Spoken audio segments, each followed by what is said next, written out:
Hello and good morning. Do you wear a fur coat? Would you if you could afford one? Fur is the oldest form of clothing known to man, yet the fur industry is continually being condemned as cruel and immoral. This morning we'll be discussing whether killing for fashion can be justified. So join me after the news on Day to Day. This is BBC1. Good morning. In 5 minutes on BBC1 Day to Day, followed at 9:45 by Advice Shop on the topic of dealing with debt. But now it's 9 o'clock and here's Richard Whitmore with the news.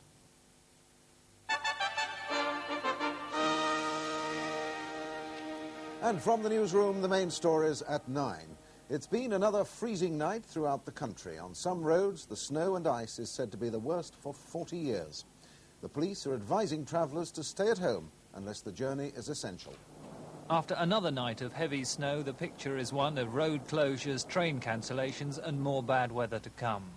Conditions on roads in Scotland are described as chaotic. There have been fresh snowfalls of up to a foot in some parts of Nottinghamshire, with several more inches in eastern counties of England. The coldest overnight temperature officially recorded, -14 centigrade, was at Huntingdon, while at Southend in Essex the sea froze over. Schools are closed in many parts of Scotland and in several counties of eastern England. And the message from police in all the snowbound areas is to stay at home if possible. For those with no homes to go to, the plunging temperatures have produced extra problems as they battle to keep warm. In London, the Salvation Army said that as far as they were aware, no special provisions were being made for the homeless because of the severe weather, adding that all their hostel accommodation was taken up. Armed police and troops are on guard at Beirut. That's it for the moment. Next news, 10 o'clock. Hello. So now on one, here's Robert Kilroy-Silk with Day to Day.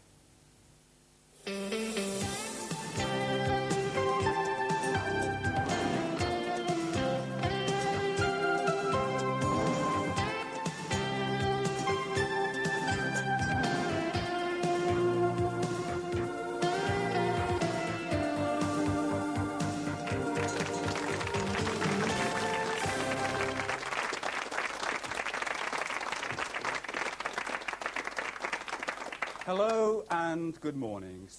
In 5 minutes, Neighbours. Now on one at 10 o'clock, the news with Richard Whitmore.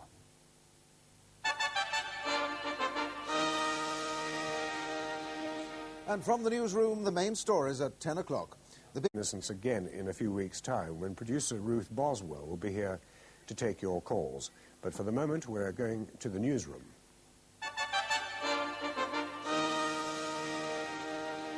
And from the newsroom, the main stories at midday. 5 minutes, we've all the latest drama in the lives of our Australian neighbours. And that's here on BBC1.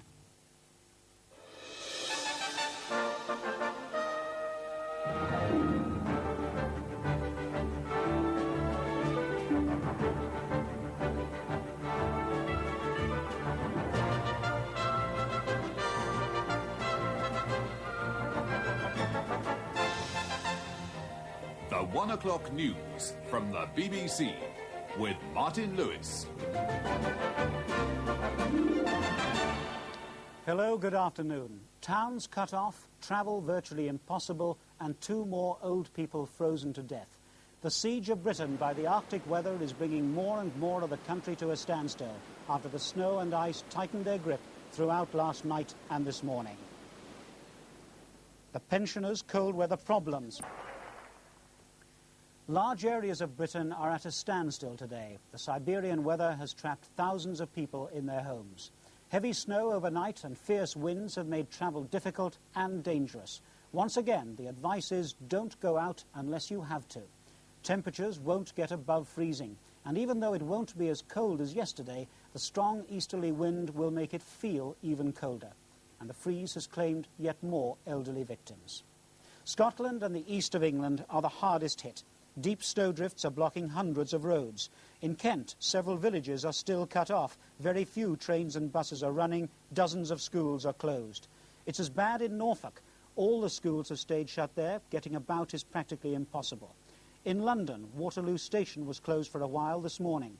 Birmingham, Edinburgh and Gatwick are just 3 of the airports where runways are blocked, although some flights are still operating at Gatwick. An 83-year-old woman has been found dead in her unheated home on the Isle of Wight. And near Rotherham, in the village of Treeton, another elderly woman was found dead in her garden.